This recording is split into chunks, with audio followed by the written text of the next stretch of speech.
Everyone, if we could, I'd like to call the meeting to order. Please stand for the pledge.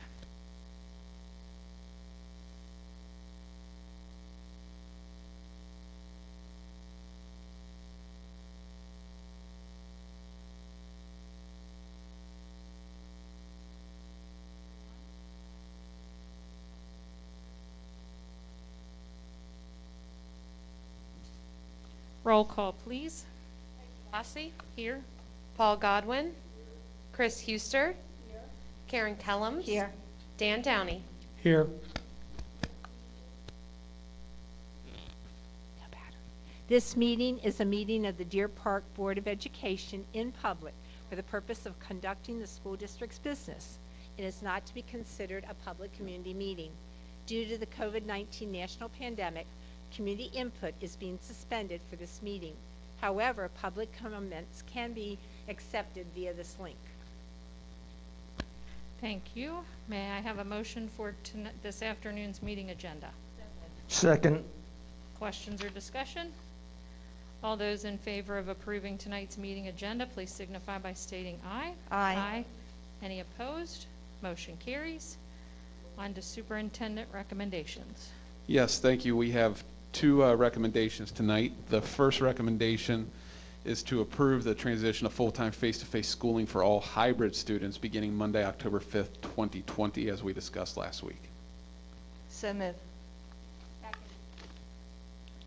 All right, if you can give a little discussion. Yeah, so explanation. last week we talked about the different pieces to this. We've had several parent comments throughout last week as well, but we will be bringing all hybrid students back beginning Monday, October 5th. That is for grades 1 through 12. Kindergarten will still be half-time, half days, I should say. And I had several parents, kindergarten parents, email me and ask me about that.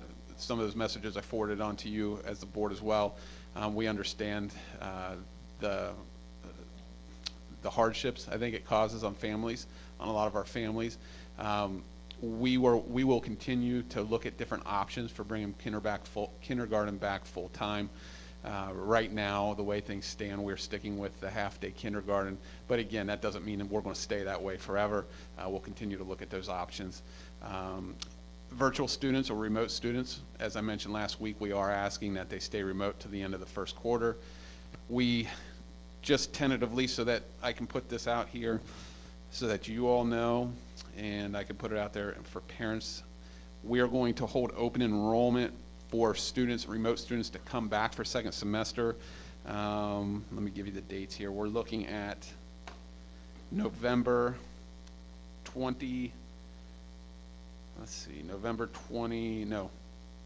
16th through December 1st is when we will open that link back up for those kids. It gives our counselors, especially at the junior senior high school, Mrs. Madden and Mr. Spellick, time to get those kids in classes and to make sure they get everything arranged. So they just need a little time to be able to do that. It's a little bit easier at the elementary school, but tentatively speaking, we're looking at November 16th through December the 1st. That gives parents a little over 2 weeks. Actually gives them 17 days or something like that. And we do understand that some of that time is over Thanksgiving, so kind of take those out. But I still think that's enough time for parents to be able to get on and let us know if they want the remote students to come back, and vice versa. If there's parents that feel like their kids want to go remote who are currently face-to-face and it might not be working for them, they can do that as well. What about students currently who want to go remote now that we're back full time? Yes, that's currently open now. If students want to go remote that are currently face-to-face, they may do that. We understand that there's some families that may not be comfortable with coming back in a full-time model as of Monday, so they can go remote. Contact Dr. Orso if you have any questions. I believe they could. I think the best thing probably would be to do is call here to the board office. You can reach Dr. Orso that way, or you can reach Dr. Orso through email, and she'll take care of that for you. Is that on the principal's newsletter this week, or can they put it out there? So Jake put it out there or something? So Yeah, that I put parents it out know? last week Okay, as well. I missed it. Yeah, it was in the district-wide announcement that I put out last week. So that has been communicated, but we can certainly follow up again and say, if you want to go remote, please make sure you do this. I have not read the weekly minutes yet, so I apologize if this is redundant, but what about for parents where they're dropping kids off, if times have changed, like any of that kind of stuff? The times haven't changed. You know, that could be something, that could be a bump in the road I talked about last week logistically. We'll see how it goes. I think both principals feel comfortable with the structure they have put in place. We actually have more entrances open at Amity than we ever have in the past, and it's worked really good for the halftime model with the AB days. We hope it'll work. We think it'll work. Josh has said that he thinks it'll work with the full-time return as well, so we didn't adjust anything.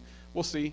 You know, we may have to make some adjustments if it's too crowded or if we can't get kids processed through fast enough, but we believe it'll work.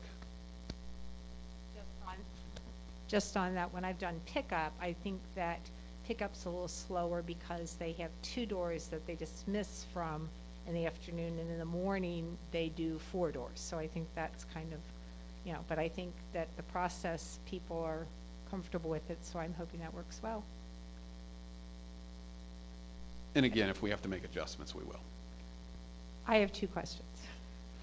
Okay, one, I was reading that conferences are coming up so that parents can sign up through whatever they sign up through Dojo or the school, and I just wanted your comments on this because many times at the elementary, the kids show up, other people show up, and is it going to be that one, you know, the parent comes without kids going through the buildings and mask up, and how does that work?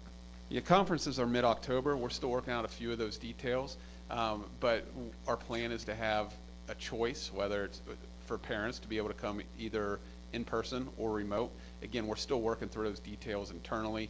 If we allow the in-person conferences to happen, which is my intent right now, obviously they'll be a little different than the past. Sometimes families have brought their kids with them and other, you know, siblings who have hung out in the hallways.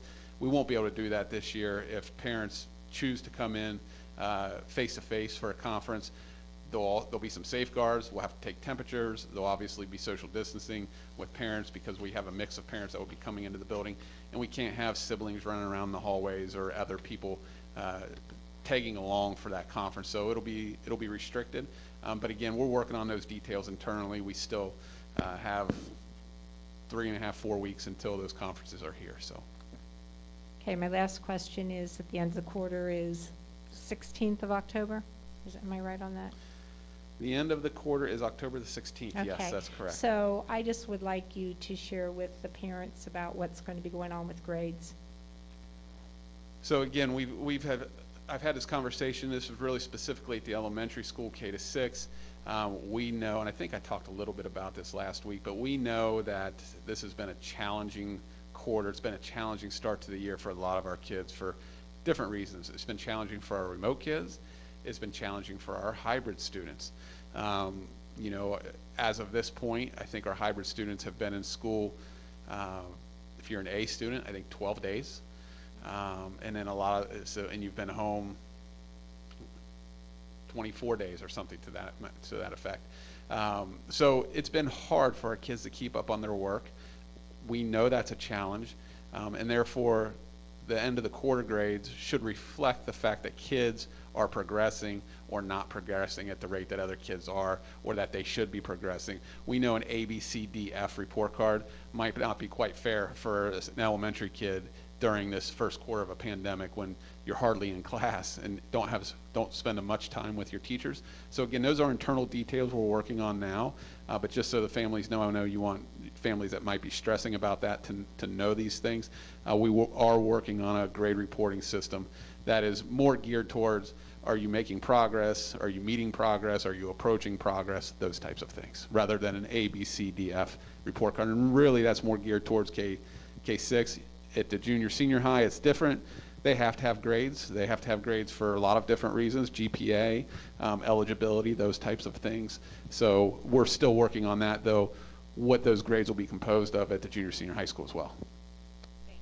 Thank you, because I think that was kind of the junior high, and I knew that people were talking about, I think OSHA plans out for the eligibility, don't they? Is that how that goes through? Because they were saying how, how could that happen? And if we have state regulations, we have to follow them?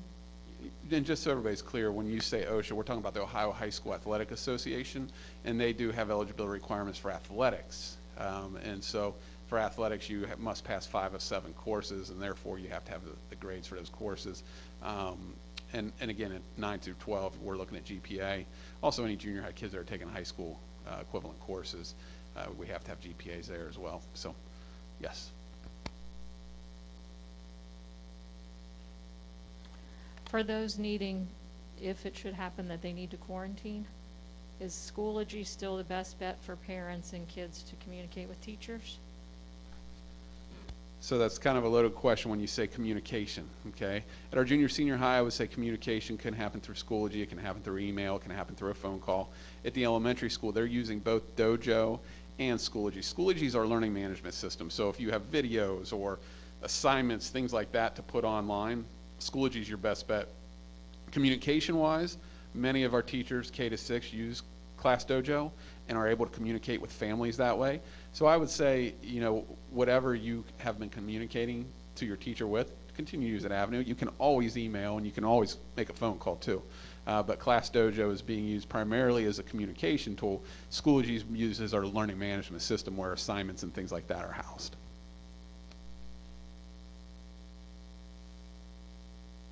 Anybody else have any questions or comments?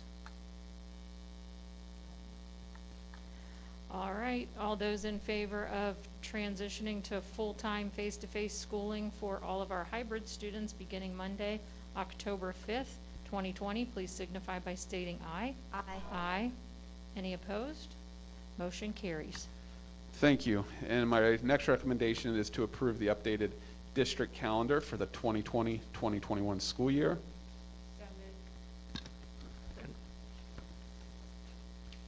Okay, I'm going to give some highlights of that as well. You know, this is a pretty simple calendar that I provided here, but just to make sure everybody's on the same page. October 16th, we mentioned, is still the end of the quarter. That is a half day for students, just like traditionally it's a half day. All students will come half day, and then it's a half day teacher records day. October 29th and 30th are the conference days that we talked about before. So again, we still have, it's more like 6 weeks, 5-6 weeks before we have conferences. So we still have some time for those internal details. In November, I want to highlight November 3rd is election day. The city uses our building at Deer Park Junior Senior High School for election purposes. We're going to do a remote learning day on that day so that, you know, we're familiar with that. We also may have to transition to it at some point. So I think, it's good practice, but two, it keeps our kids out of the building and allows us to clean after the kids or after the adults in the community are here and voting. Going to December 18th, this is another one I want to highlight. We have, typically, I mentioned at the end of the quarter, we have half-day students, half-day teacher workday. We're going to have no students on December the 18th. And the reason we're doing that is because, again, I mentioned earlier, we will have, I'm sure we'll have quite a handful of remote kids that will be coming back to a face-to-face model, and our teachers have requested time to be able to plan for that. Those type of things ready for the full-time return for most kids, I would imagine, come the new year. So we have agreed to do that, and so there won't be a half day for students on that day. That'll be a full teacher work day. And then everything else is generally the same. We have our Christmas break, Martin Luther King holiday, President's Day. In March, we have conferences the 4th and the 5th. That's the same. There's no change there. End of the third quarter is March the 12th. We have spring break, March 29th through April 5th. And then May 21st is the end of the fourth quarter. And again, that's a half student day and a half teacher records day. That's also graduation. So calendar stays pretty much the same. There's just a few minor adjustments. Other than that, it's pretty much what we had when we proposed this back in August.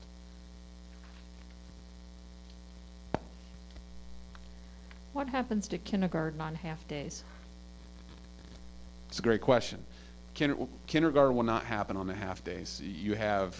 We don't, right now in our current model, that could change. But right now we have kindergartners, as you know, half the kindergartners come in the morning, half in the afternoon. We're here till about 10:30 on those half-day mornings, so kindergarten will be canceled on those days. Thank you. Any other questions or discussion? All those in favor of approving the updated district calendar for the 2020-2021 school year, please signify by stating aye. Aye. Aye. Any opposed? Motion carries. Thank you. That is it for me. We have no need for executive session this afternoon. I don't know why I want it to be evening. So if I could have a motion for adjournment. So moved. All those in favor of adjourning this afternoon's meeting, please signify by stating aye. Aye. Any opposed? Motion carries. Thank you all.